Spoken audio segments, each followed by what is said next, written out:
Hi,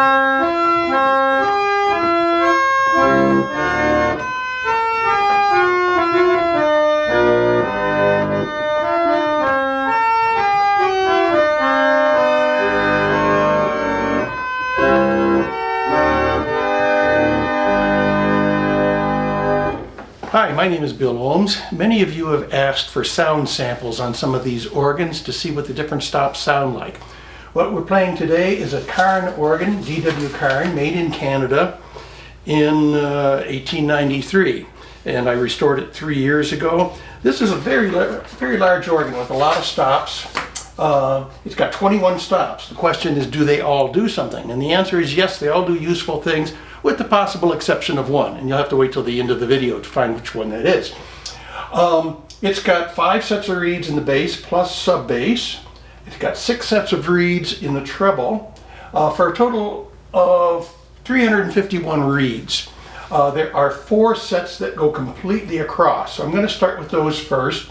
The split on this organ is between the G sharp and the A. So I'm going to play across that split so that you can hear the reeds that sound alike.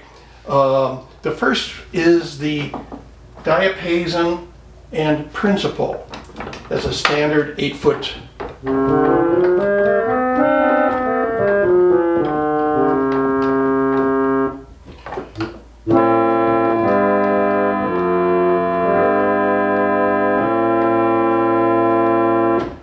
The next 8-foot set that goes all the way across is the viola da gamba and the pipe diapason. You wouldn't think that pipe diapason would go with viola da gamba. They're actually pretty much a stringy sound.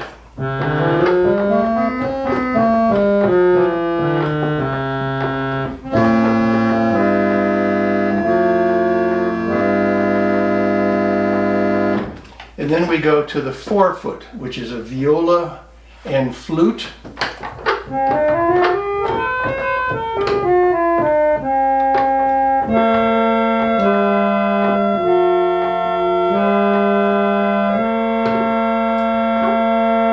And the dog whistle stop, the 2-foot, which is the Highland pipe and piccolo.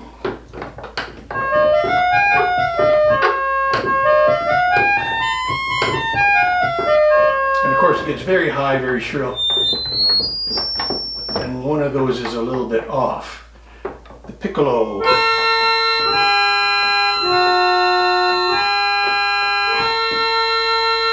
And of course, that wouldn't be played by itself so much as with other stops.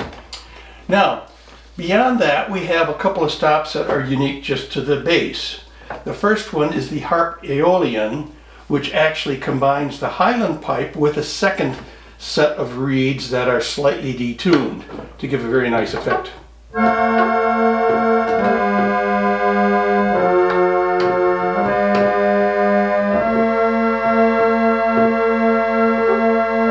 And of course the sub bass, 16-foot. Now it's interesting to note the sub bass is not controlled by the swell shutter, so it's very loud, and typically you would play that along with a lot of other instruments, or when you have the swell shutter open. Now in the treble we have 2 unique stops. The Gims horn, which has got a little different sound than the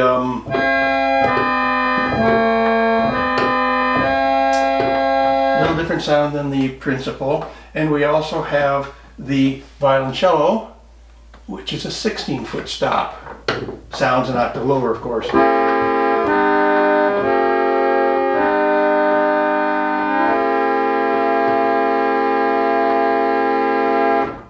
Okay, so that's all of the reed sounds. Now, in addition to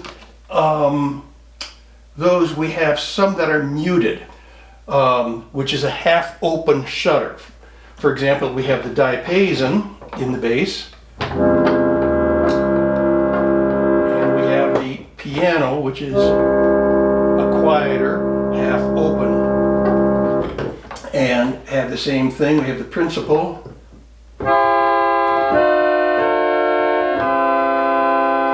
And we have the dulce 8-foot, which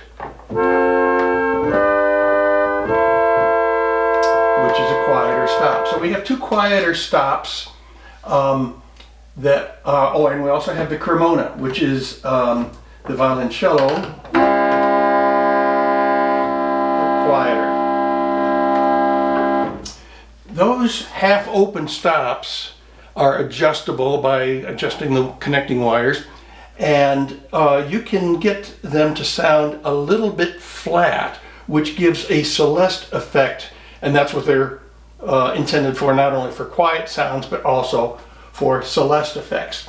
Then we have our combination stops, which here we have the vox humane, which is really the same as the viola da gamba and the piano.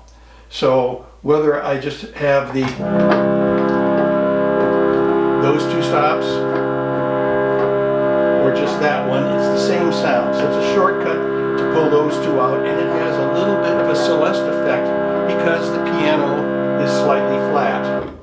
We have the same thing in the upper register with the vox angelica, which is the same as the Gemshorn and dulce. And this is a much more distinct Celeste sound. So whether you pull both those stops out or just the one that pulled both of those out, it gives the same effect. Now the interesting thing is when you have a half-open stop, such as the dulce, you can combine it with any other stop. For example, the vox angelica does it with the Gemshorn, but you could just as well do it with the diapason or the flute or the cremona. So any of these half-open stops, they aren't just for one combination. You can use them for anything to get that that shimmering Celeste effect. So now let's talk about the couplers. We have the bass coupler, which actually is a downward coupler.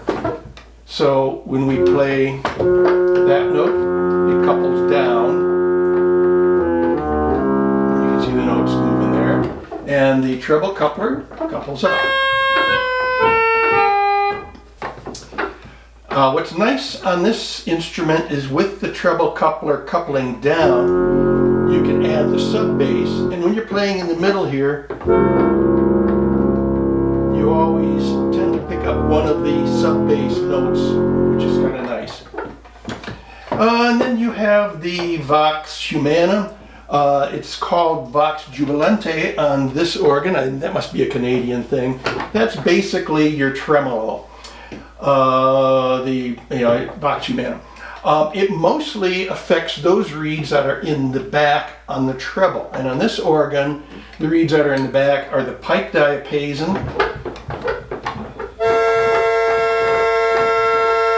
and the Gemshorn and the flute. So you'll hear that vox humana effect mostly on those reeds that are facing back. The ones that are facing forward or the bass, less so. And now coming to the one that I almost never use is called forte. What that does is opens the swell shutters just a little bit in the front and just a little bit in the back. I find that fairly useless. I would much rather use the swell shutter. And of course when we have the full organ, grand organ, we have something like this.